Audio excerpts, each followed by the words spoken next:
السلام علیکم ورحمۃ اللہ وبرکاتہ۔ بسم اللہ الرحمن الرحیم۔ حضرت زید بن حارثہ رضی اللہ تعالیٰ عنہ کا اپنے باپ کو انکار۔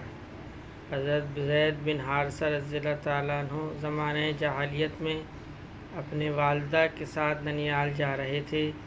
بنو قیس نے قافلے کو لوٹا جس میں زید رضی اللہ تعالیٰ عنہ بھی تھے۔ ان کو مکہ کے بازار میں لا کر بیچا۔ حکیم بن حزام نے اپنی پھپھی حضرت خدیجہ رضی اللہ تعالیٰ عنہ کے لیے ان کو خرید لیا۔ جب حضور صلی اللہ علیہ وسلم کا نکاح حضرت خدیجہ رضی اللہ تعالیٰ عنہ سے ہوا تو انہوں نے زید رضی اللہ تعالیٰ عنہ کو حضور اقدس صلی اللہ علیہ وسلم کی خدمت میں ہدیے کے طور پر پیش کر دیا۔ زید رضی اللہ تعالیٰ عنہ کے والد کو ان کے فراق کا بہت صدمہ تھا، اور ہونا بھی چاہیے تھا کہ اولاد کی محبت فطری چیز ہے۔ وہ زید رضی اللہ تعالیٰ عنہ کے فراق میں روتے اور اشعار پڑھتے پھرا کرتے تھے۔ اکثر جو اشعار پڑھتے تھے ان کا مختصر ترجمہ یہ ہے کہ میں زید کی یاد میں روتا ہوں اور یہ بھی نہیں جانتا کہ وہ زندہ ہے تاکہ اس کی امید کی جائے، یا موت نے اس کو نمٹا دیا۔ خدا کی قسم مجھے یہ بھی معلوم نہیں کہ تجھے اے زید نرم زمین نے ہلاک کیا یا کسی پہاڑ نے ہلاک کیا۔ کاش مجھے یہ معلوم ہو جاتا کہ تو عمر بھر بھی میں کبھی بھی واپس آئے گا یا نہیں۔ ساری دنیا میں میری انتہائی غرض تیری واپسی ہے۔ جب آفتاب طلوع ہوتا ہے اور جب بھی مجھے زید ہی یاد آتا ہے، اور جب بارش ہونے کو ہوتی ہے جب بھی اس کی یاد مجھے ستاتی ہے، اور جب ہوائیں چلتی ہیں تو وہ بھی اس کی یاد کو بھڑکاتی ہیں۔ ہائے میرا غم اور میرا فکر کس قدر طویل ہو گیا۔ میں اس کی تلاش اور کوشش میں ساری دنیا میں اونٹ کی تیز رفتاری کو کام میں لاؤں گا اور دنیا کا چکر لگانے سے نہیں اکتاؤں گا۔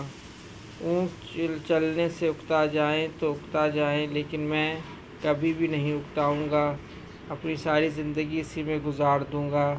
ہاں میری موت ہی آ گئی تو خیر کہ موت ہر چیز کو فنا کر دینے والی ہے۔ آدمی خواہ کتنا ہی امیدیں لگائے مگر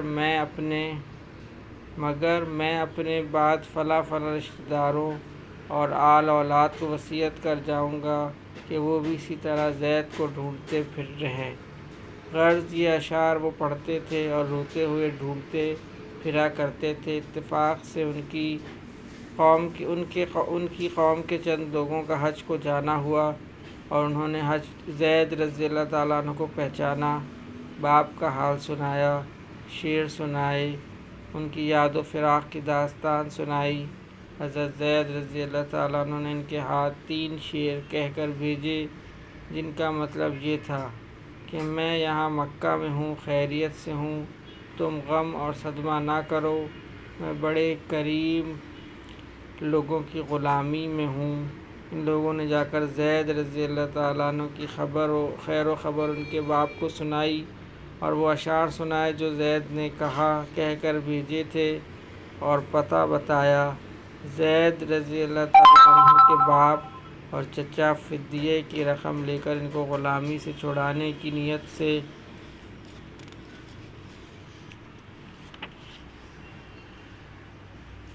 مکہ مکرمہ پہنچے۔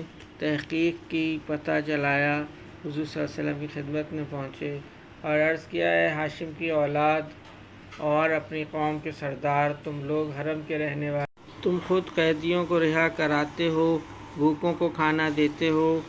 ہم اپنے بیٹے کی طلب میں تمہارے پاس پہنچے ہیں، ہم پر احسان کرو اور کرم فرماؤ اور فدیہ قبول کر لو اور اس کو رہا کر دو، بلکہ جو فدیہ ہو اس سے زیادہ لے لو۔ حضور صلی اللہ علیہ وسلم نے فرمایا، کیا بات ہے؟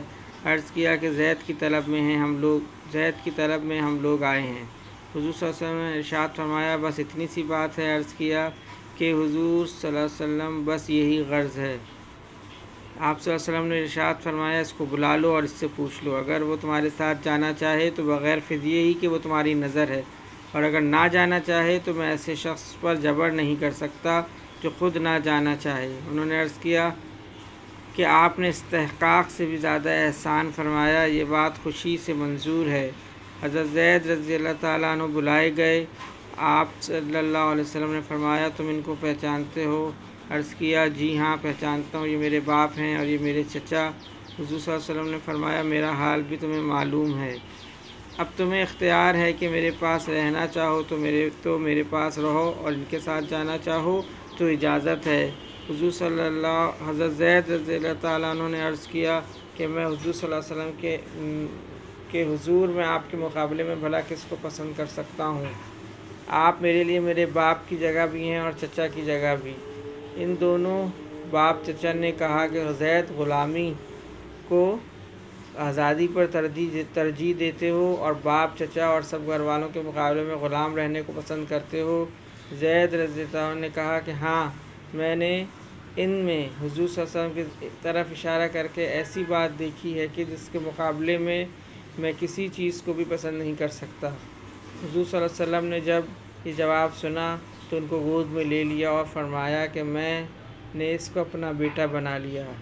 زید رضی اللہ عنہ کے باپ اور چچا بھی یہ منظر دیکھ کر نہایت خوش ہوئے اور خوشی سے ان کو چھوڑ کر چلے گئے۔ حضرت زید رضی اللہ تعالیٰ عنہ اس وقت بچے تھے۔ بچپن کی حالت میں سارے گھر کو، عزیز و اقارب کو غلامی پہ قربان کر دینا جس محبت کا پتہ دیتا ہے وہ ظاہر ہے۔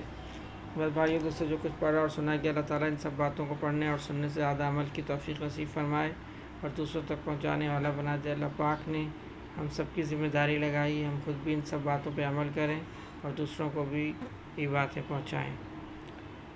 اللہم صلی علی محمد وعلی آل محمد، اللہم اعنی علی ذکرک و شکرک و حسن عبادتک۔ سبحان ربک رب العزت عما یصفون وسلام علی المرسلین والحمد للہ رب العالمین۔ آمین برحمتک یا ارحم الراحمین۔